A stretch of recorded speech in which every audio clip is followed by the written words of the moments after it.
కొమ్మలు రెమ్మలు గొంతే విప్పిన కొత్త పూల మధుమాసంలో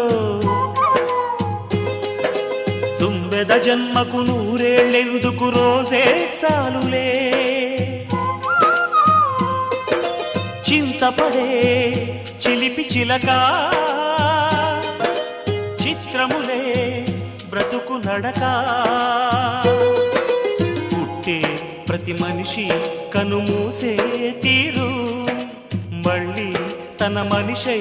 ఒడిలోకే చేరు మమతానురాగ స్వాగతాలు పాడ నవ్వవే నవమల్లిక ఆశలే అందాలుగా